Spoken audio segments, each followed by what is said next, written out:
Welcome to our Hong Kong Brief program. I am your host, Jenny. Today, we have some exciting news from Hong Kong's horse racing scene, where the government is banking on high-stakes races to attract wealthy tourists, showcasing the potential economic benefits and charitable contributions of the Hong Kong Jockey Club.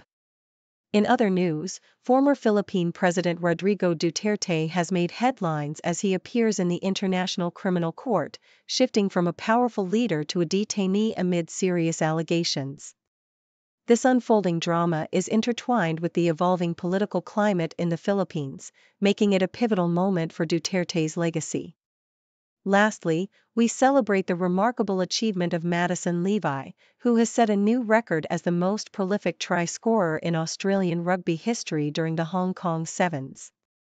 With her incredible performance, she not only surpassed her idol but also showcased her talent on an international stage. Please stay tuned for more details. South China Morning Post: Hong Kong is strategically leveraging horse racing to enhance its high-end tourism sector, as articulated by Secretary for Culture, Sports and Tourism Rosanna Law Shuk Pui.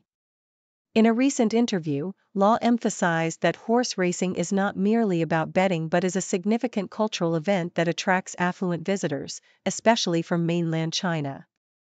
The atmosphere at Happy Valley and Sha Tin racecourses is palpable, offering attendees an experience that surpasses mere television viewing. The city saw a record attendance of 80,691 during the International Race Week last December, with mainland visitors increasing by 40%. The Hong Kong Jockey Club is not only a hub for racing but also a charitable entity, contributing billions to various welfare initiatives. The collaboration with China Travel Service aims to promote tourism in the Greater Bay Area, showcasing the city's racing heritage as a key attraction. South China Morning Post: in a competitive Asian tourism landscape, Hong Kong is adopting a more subdued approach to attract visitors compared to its neighbors like Singapore, as stated by Minister Rosanna Law. She noted that every major city in Asia is vying for international attention, and while Singapore may take a more aggressive stance in securing mega events, Hong Kong focuses on quality over quantity.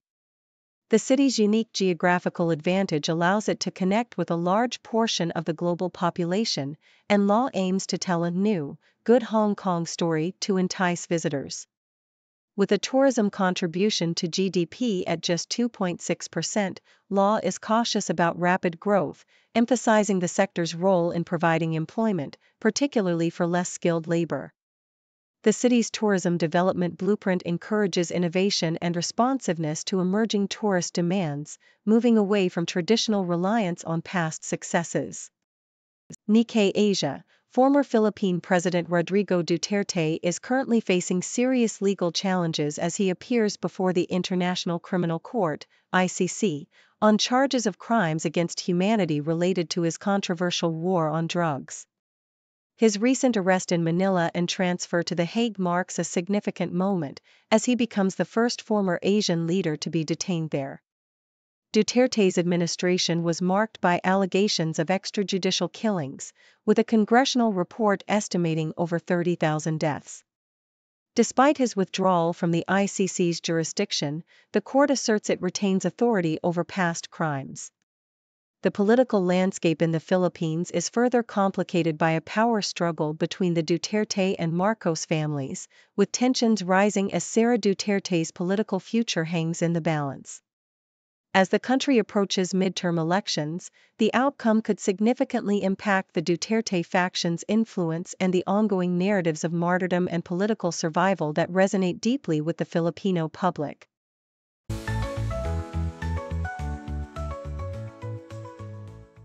CBC: in an electrifying start to the Cathay HSBC Hong Kong Sevens, Canadian rugby captain Olivia Apps achieved a remarkable milestone by scoring her 300th point in HSBC SVNS play. Alongside her, teammate Taylor Perry made her mark by scoring her first try in the Elite Sevens series.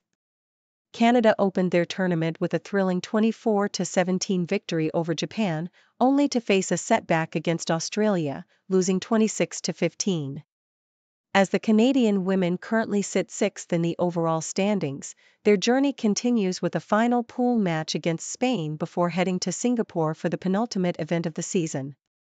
The stakes are high as the circuit culminates in the World Championship in California, where the top teams will compete for glory. South China Morning Post: the complex web of Beijing's anti-monopoly scrutiny surrounding CK Hutchison Holdings' $23 billion deal with BlackRock to sell its overseas port operations has raised significant concerns. Legal experts suggest that proving a real risk to competition may be challenging for Chinese authorities, as they navigate the political implications of the deal amidst rising Sino-US tensions. With the transaction's deadline approaching, the State Administration for Market Regulation has announced its intention to review the deal to ensure fair competition. However, the intricacies of competition law and the potential geopolitical ramifications mean that this case could have lasting impacts on Hong Kong's reputation as a global business hub. South China Morning Post: Lin Savage's unexpected journey from a year-long prison sentence in Bali to becoming a yoga teacher is a testament to resilience and transformation. After being arrested for possessing marijuana, Savage faced a harrowing experience in a notoriously overcrowded prison. However, amidst the despair, she discovered yoga through online videos, which not only provided her solace but also inspired her to teach fellow inmates. Upon her release, she pursued formal training in yoga, ultimately finding healing and purpose in her new vocation. Now, with over 900 hours of training, Savage shares the therapeutic benefits of yoga, emphasizing its power to calm the mind and foster gratitude, illustrating how her time in prison became a catalyst for profound personal growth.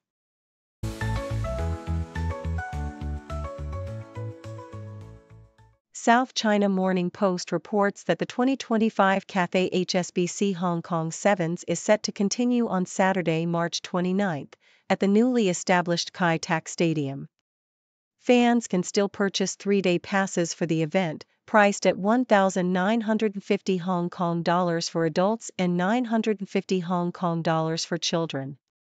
The stadium is easily accessible via the MTR, with increased services on the Tuen Ma line, and special bus routes available for returning fans. However, attendees should be mindful of prohibited items, including outside food and certain containers. The day promises an exciting lineup, beginning with mini rugby matches at 7:25 a.m. and culminating in knockout rounds later in the evening. Entertainment includes performances by Italian singer Gala and DJ Pete Tong, alongside traditional rugby festivities. CBC highlights a scandal involving Paul Chang, a Liberal candidate in Markham Unionville, who has come under fire for suggesting that individuals should claim a bounty issued by the Hong Kong government on Conservative candidate Joe Tai. Chang's comments, made during a press conference, have drawn widespread condemnation, prompting him to apologize for what he termed a deplorable lapse in judgment. Tai, a democracy advocate, is one of several individuals targeted by Hong Kong authorities, and his situation has raised alarms about transnational repression. Critics, including Conservative MP Michael Cheung, have called for Chang's removal from the Liberal candidacy, emphasizing the dangers posed to Canadians of Chinese descent by such remarks. BBC recounts an astonishing investigation into Craig Arch, the CEO of Cask Whisky Ltd., who was discovered to be a convicted fraudster operating under a false identity. Initially investigating the whiskey industry due to allegations of organized crime infiltration, a journalist used facial recognition software to uncover Arch's true identity as Craig Brooks, previously jailed for a £6.2 million fraud. Despite being disqualified from directorship, Brooks established a new company, misleading investors into believing they were purchasing lucrative whiskey casks. The investigation revealed heartbreaking stories from victims who lost significant sums, highlighting the pervasive risks in the investment landscape. As police investigate multiple whiskey companies for fraud, the story serves as a cautionary tale for potential investors to thoroughly vet any opportunities.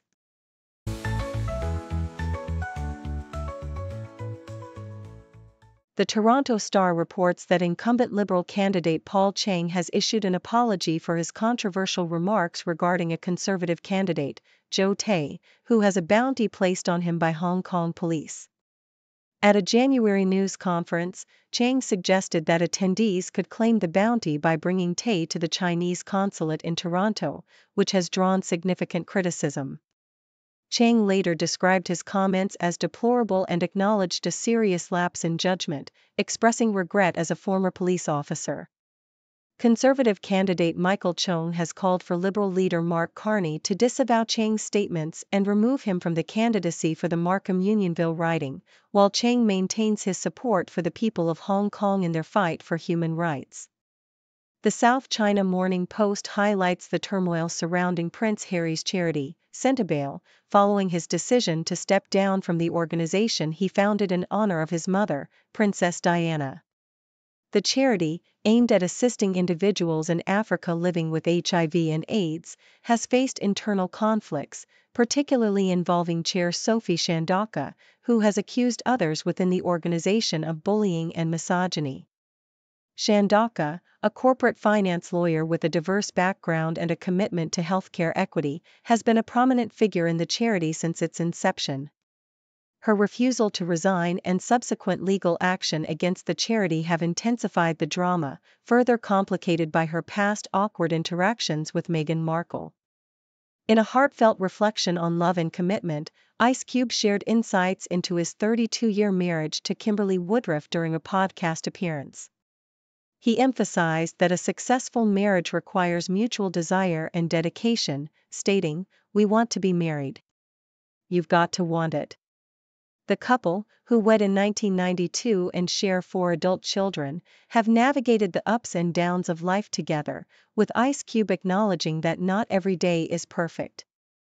Their relationship began when Woodruff initially turned him down, but after reuniting, they forged a deep bond that has endured through the years.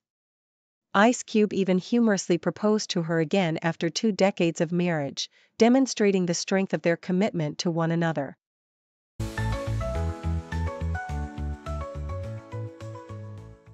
The Toronto Star reports on the recent controversy surrounding Paul Chang, the Liberal candidate for re-election in Markham-Unionville, who issued an apology for making deplorable comments at an ethnic media event.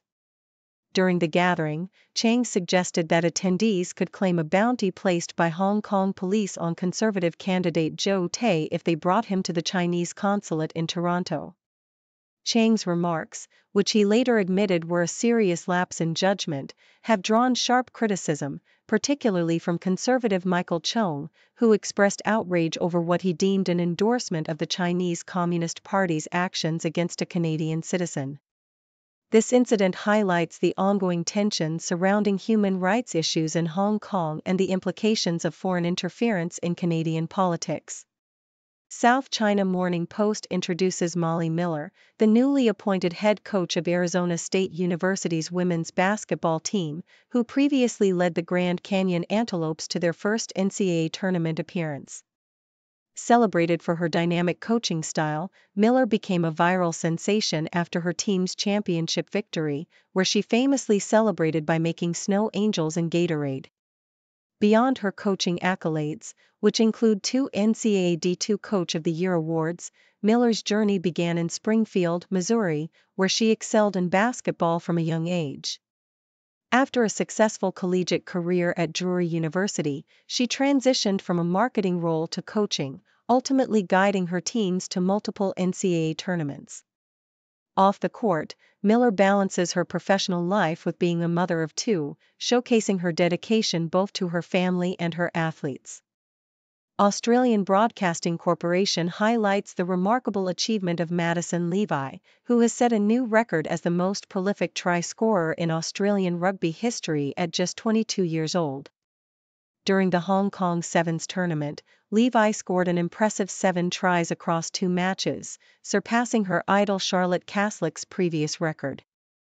Levi's performance included a hat-trick against Spain and 4 tries against Canada, bringing her total to 189 tries in 4 years.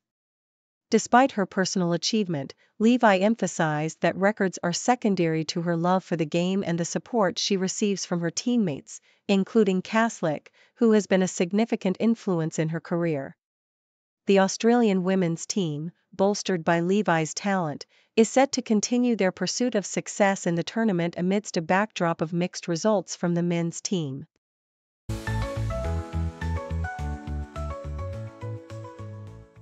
Thank you for tuning in. The content above showcases the latest briefing reports and analytical synopses, thoughtfully curated by the 6Do team.